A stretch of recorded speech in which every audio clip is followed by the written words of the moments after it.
How are you guys? Good. Good. How are you? Wonderful. Congratulations on Mucho Mucho Amor. It's a heartfelt and emotional look at the iconic Walter Mercado. And and I want to thank you for shining the light on Walter Mercado, by the way. As a young immigrant from the 80s, fresh from the Philippines, I was channel surfing, and back then there was only a few channels, and I came across Walter in Telemundo or something, and I was immediately transfixed. He helped shape my childhood. He and Wonder Woman. So you would love that comparison. Yeah. So take us from the very beginning, and you can start, Mr. Alex. Why Walter Mercado? Well, we all grew up watching him. So same way, you were mesmerized by him. We were children at our grandparents' house or our parents' houses, and 5:45 would roll around, and your grandma would go shh, and this wizard would come on TV and tell your grandma the future, dressed in diamonds and, looking so magnificent. And then as we got older, we wondered what had happened to him. He kind of disappeared. So I think that's what connected kind of all of us in terms of our interest. It is almost like searching for Sugarman in the beginning, I think, right? In search of Walter. And then we started seeing that story evolve. And to the directors, Mr. Kareem and Miss Cristina, how did your directing team form? That's a great story, actually. Kareem and I didn't meet each other until the night before we met Walter. We were complete strangers, and really, as Walter would say, according to the stars, it was perfect. Basically, in the short version is that the three of us were interested in making a documentary about Walter Mercado independently. I called Alex. Well, first Kareem called Alex, right? And you guys had a conversation about it. And Kareem had gone to an estate sale and met the nieces and was about to go and was going to try to negotiate access. I called Alex, talked to him about, what I thought was my idea. And I realized all three of us had the same idea at the same time. And Alex said, would you be interested in getting on a phone call with this guy, Kareem, who directed a movie called Dolphin Lover, which I was a huge fan of. And I said, absolutely. And so Alex put us all in touch, and they had a call scheduled 10 minutes after I called Alex to discuss the very same thing. And on that call, basically, we decided that we were going to make this movie together. And directing with strangers or working with people you don't know that well doesn't always go well. But I think we all brought something very different to it. We all come from different backgrounds. I'm an investigative journalist. Alex was at the time an executive at HBO and in comedy. And Kareem does these incredible archive-based documentaries. And so three very different worlds. And I think they all were complementary. And it's really just been a privilege to tell Walter's story. He's such an icon in our world, in the Latino world, that being able to spend the last 2 years of his life with him was, I think, for all of us, one of the greatest privileges that we've ever had. How did you get access to Walter?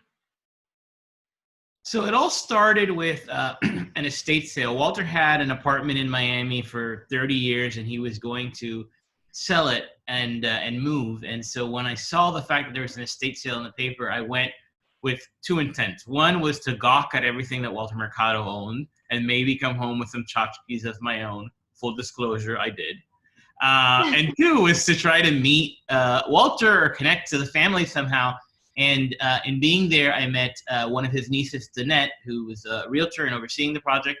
And that was our first entry point. And then collectively, once we decided we were going to make this together, we all kind of connected with the family and Walter on the phone and kind of shared our vision and what was the most exciting and terrifying phone call that you could imagine, because it was like, the voice from the TV was now on the phone, and that was very, very weird. But to his credit, he really, he got it. He was so interested in making the film. He kept saying to us, I'm so glad young people are interested, and we were very excited to be called, at least I was very excited to be called young person. And it's like, yes, this is, clearly he knows what's going on. And it started from there. And a few months after that, That was actually right before that. I think that initial call was right before Hurricane Maria, if I'm not mistaken.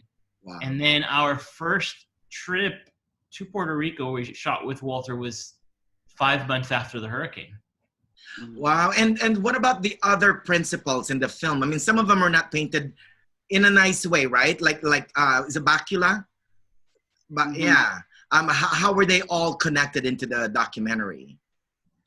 Well, you know, we honestly feel like we give a lot of credit to Bill, and we don't want to get too deep into it. You know, we don't want to give away any spoilers, you know, but he really is the reason that we all know of Walter the way we do. Without him, Walter isn't really a household name in the same way in as many places, right?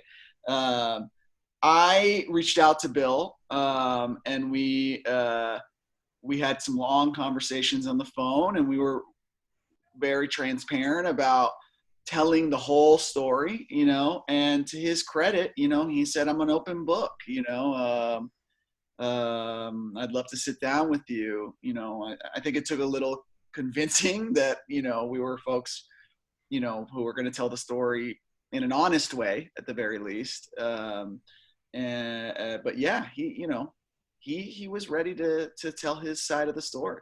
Wow. Now, like going back to what Cristina was telling earlier, you guys came from different backgrounds, and but the result is the film has a perfect mix of the absurd and the heart, and it's made with love and respect. Now, was it hard to balance the absurdity and the emotions without being accused of maybe too much pandering? Yeah, you know, I think we wanted to make something that celebrated this icon.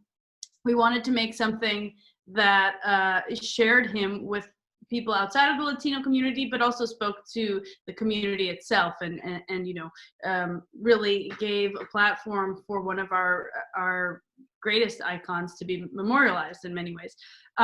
But he is very lovable, but he's not perfect, and so we wanted to show both sides of Walter. I mean, obviously our film celebrates him.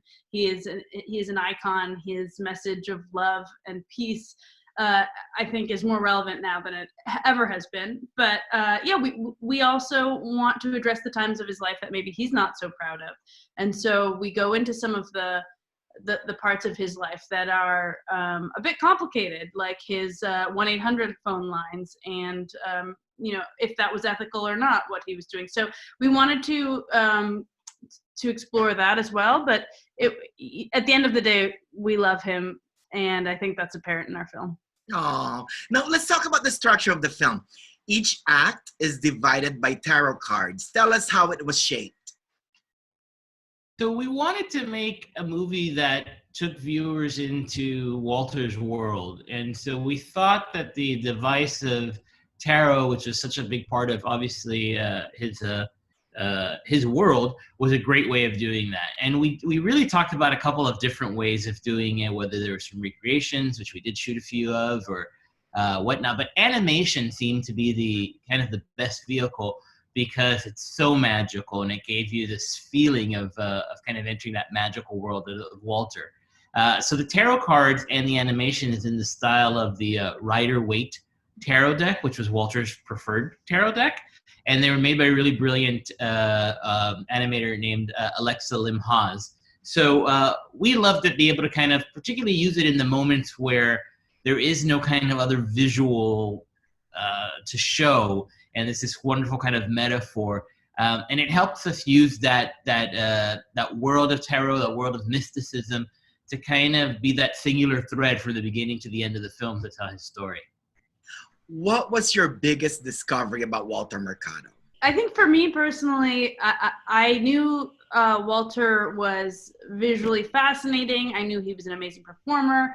I think I didn't know just how smart he was. I didn't know how well read he is. He has thousands and thousands of books. He knows everything about every religion. And I also didn't know that he has an amazing sense of humor. I don't think you saw it on television every day, but in person, he was always making us laugh. He was evading questions he didn't want to answer, and he does it in the film by cracking up everybody on set. And he nonstop we were laughing. I don't know if I've laughed more than than shooting with Walter. What about you guys? I was shocked to find out that he had experimented with LSD at some point. That's always sticks in my head. And he said it. I mean, Walter's a guy who he didn't really drink. He didn't really do drugs. So when we asked him about marijuana, he said, no, it just didn't really have an effect. So I don't really like it, but not like LSD, which I love, and it was sort of like a shocking moment, but he's lived a long life, and there was a time where that was the path to spiritual enlightenment. Right. So I guess that's what it must have been. What about you, Kareem? I think for me, it was definitely both of what Cristina and Alex said, but, I didn't realize how much of a cinephile, what a huge movie fan he was. And the reason that sticks out as interesting to me is because when we first started talking about the project and our first visit, and you spent hours dissecting it, we compared him to all of these kind of figures in cinema. Like, he's a little Gloria Swanson in Sunset Boulevard. The house is a little Grey Gardens. There's a touch of just kind of a little bit of everything. And the funny thing is that as the time went by, he and I would speak a lot about movies, but even among all of us, his references were very cinematic.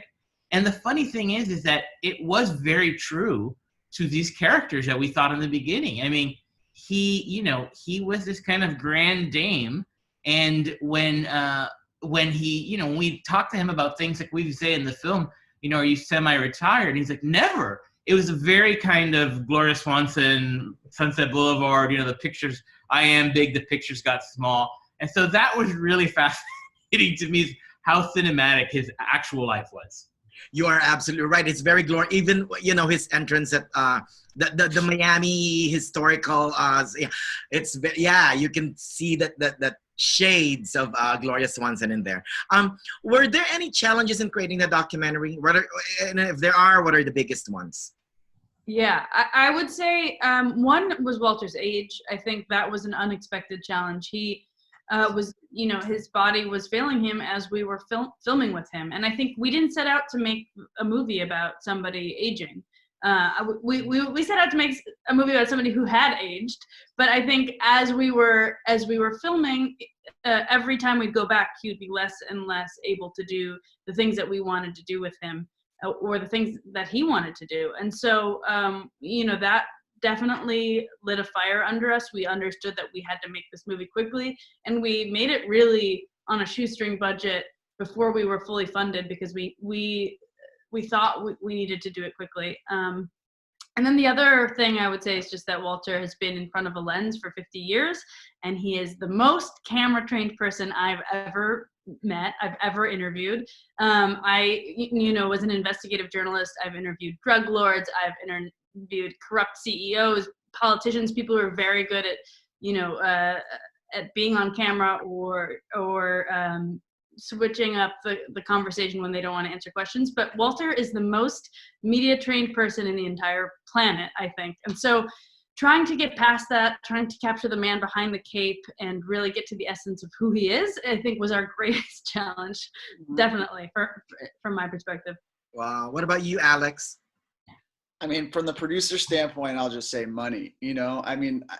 Something that is talked about a lot now is the idea of supporting underrepresented communities, right? And what I unfortunately encountered, what we encountered in this, was a lot of trying to convince folks that a guy who had a Super Bowl sized audience on a daily basis merited like a significant investment, right? And so a lot, like as Cristina said, a lot of what we did with two toothpicks and a rubber band, right? Like trying to get this done. And fortunately, Netflix, came in and at the end and supported us. But it just goes to show, I think that a lot of film studios need to trust people of color more, Latinos more, people from marginalized communities more.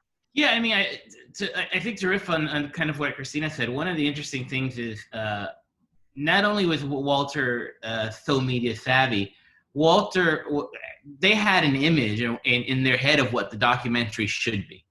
And Walter was, and his team, his assistant, his family, they were, well, particularly Walter and his assistant, were really kind of committed to presenting all this kind of very glossy, grand vision of Walter all the time.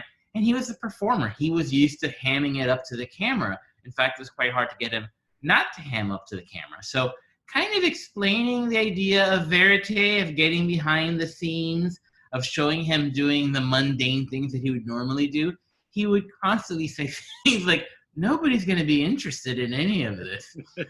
And that was a challenge. But also, Walter is a tirelessly positive person. He never wants to focus on the negative.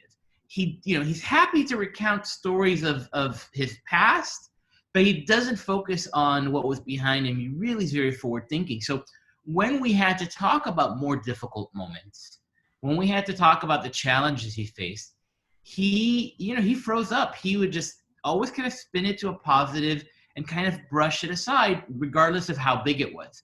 So it took a lot to kind of get him to go there. It took the combination of an investigative journalist co-director and a tireless producer and getting the family to encourage him because he did not like to dwell on the negative. And, even despite the challenges that he had with Bill Bakula, at the end of the day, he actually only had wonderful things to say about Bill because he chose to focus on the good times, not the bad. So getting that took a lot of work.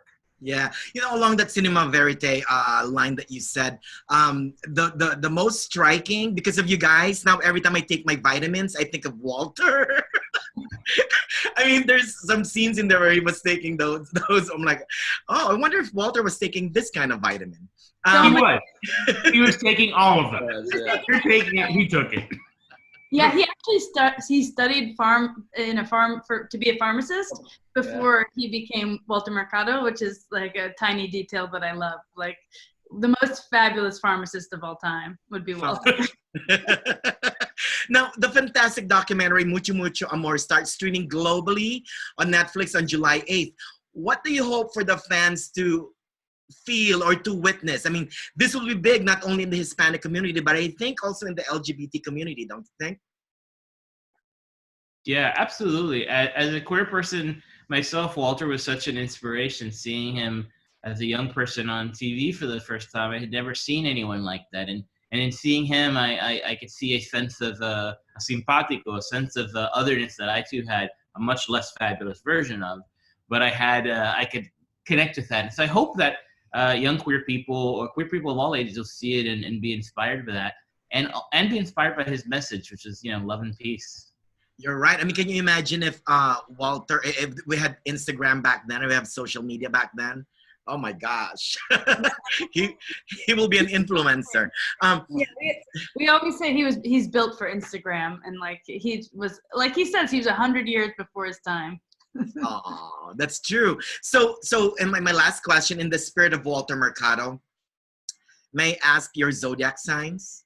Of course. That was actually the very first question that Walter asked us. We had prepared for days for this call, and we got on the phone, and that was for some reason not the question we had prepared for. But I'm a Libra, Kareem is a Libra, and Alex is a Sagittarius. Wow! So. And did he say anything about it?